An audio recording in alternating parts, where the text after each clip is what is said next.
One of the many storylines to emerge out of Tuesday night's election, President Donald Trump's iron grip on Republican politics remains strong in the bluegrass state. The race clearly getting the most national attention is Congressman Thomas Massey's loss to challenger Ed Gallrein, a former Navy SEAL, and what's now set the record for the most expensive U.S. House primary race in history, with over $30 million spent in the fight. But Trump's influence was felt in each of the major Republican primaries, from the U.S. Senate race to Lexington's own open congressional primary. Thank you, Mr. President, for your powerful support. I look forward to fighting alongside you to advance our America First agenda and deliver for Kentucky. Now my focus is on advancing the president's and the party's agenda to put America first and Kentucky always. We stirred up something. There is a yearning in this country for somebody who will vote for principles over party.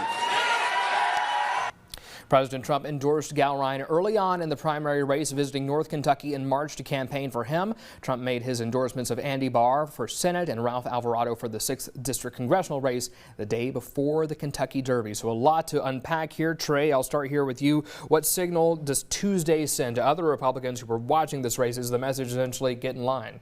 Yeah, I think certainly on a national level for federal office. And it was followed up on the heels of Indiana with the 5 state Senate races there, Louisiana, and also on Election Day you saw some results in Georgia where Trump got involved down there, especially against the former Secretary of State who was involved with the 2020 election stuff down there. You know, I think certainly it's clear that while Trump's numbers may be dipping nationally between independents and Democrats for general elections, in Republican Party primaries, he's still got a grip. And I'll say this, it's very strange, too, for any politician.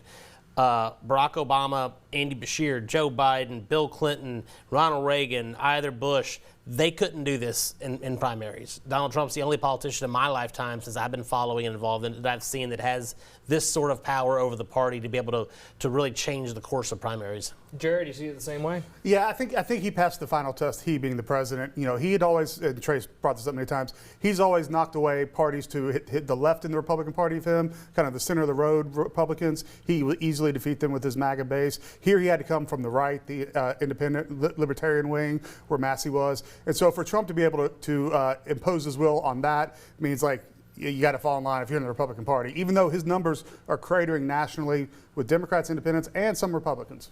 Yeah, it's certainly something that I'm interested, what Democrats may be watching is how some of these burned Republicans may end up, behaving, over these next few months. We've already seen folks like Senator Bill Cassidy shift their messaging on Trump since his election loss. Massey has nothing stopping him from now being a rogue element, and we could see something similar happen with John Cornyn in Texas. So what position does that put the president in when these guys who got burned are still there until the end of the year, and when and if his loyalists do get elected, they're likely entering a Congress with a GOP minority, possibly a Senate too?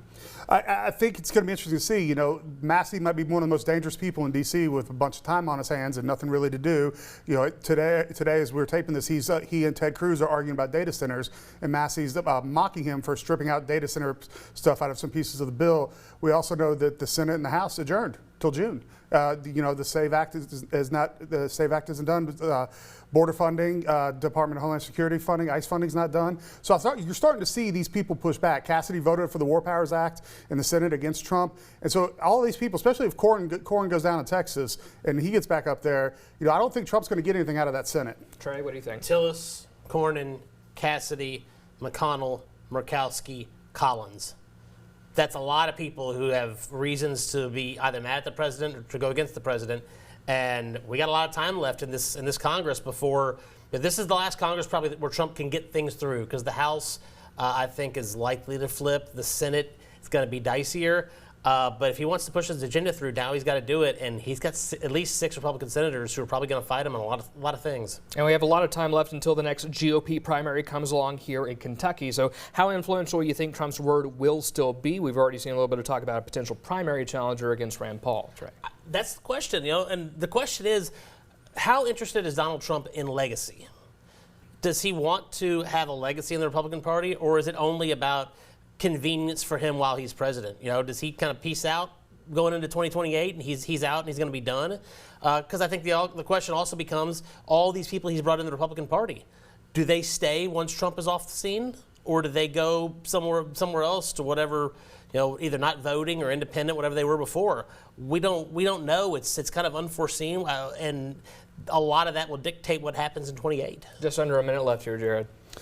Yeah, I mean, I really think we'll get to this in the next segment, but the governor's race in Kentucky is going to be here before it's out of here actually. Yeah, and then we have the Rand Paul, and Rand Paul's going to have to make a decision: is he going to run for president or is he going to run for Senate? Because there's grumblings from Trey's side of the party that they're not going to be able to do that again like they did 4 years ago and have caucuses and stuff.